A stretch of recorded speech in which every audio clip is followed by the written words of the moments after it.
го имам задоволството како градоначелник на општина Струмица да бидам дел од оваа пресконференција која има за цел презентација на наводите од анализата капацитети за искористување и програмирање на ИПА фондовите на локално ниво.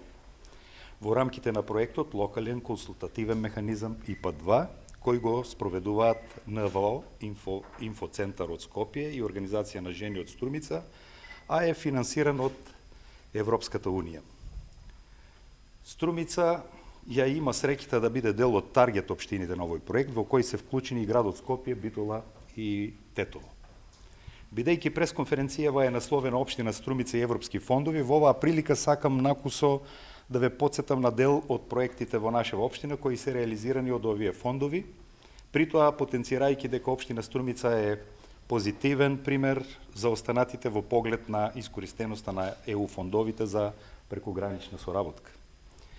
Од ИПА-1 програмата на Европска Унија за програмскиот период 2007 до 2013 година вреди да се издвојат 3 реализирани проекти.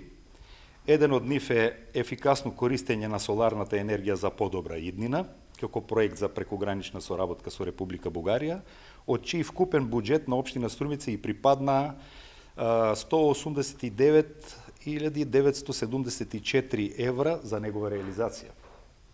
Тука и проектот развој на алтернативни форми на туризам, податоци за туризам, како проект за прекогранична соработка со Република Грција, во која за реализација на истиот општина Струмица доби 134.160 евра од вкупниот буџет.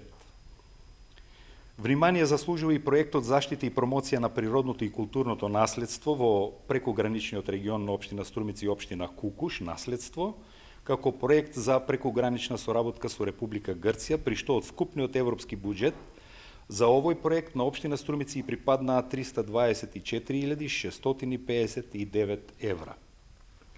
Во ИПА-2, како дел од програмскиот период 2014 до 2020 година, општина Струмица ќе го спроведе проектот Промоција на туризмот и културата во рамките на првиот повик од програмата за прекогранична соработка со Република Грција. Се разбира, секогаш може и повеќе и подобро. Поголемо вклучување во иднина на човечките ресурси во поглед на изготвување на издржаните проекти, стратешка рамка за локален економски развој за периодот 2016 до 2020 година и унапредувањето на соработката со граѓанскиот сектор ни дава за право да веруваме дека во наредниот период ќе ги подобриме капацитетите за искористување и програмирање на ИПА фондовите на локално ниво. Во тој поглед, секако ќе ги имаме во предвид клучните наводи и препореки кои произлегуваат од овој аналитички извештај, кој се однесува на општина Струмица.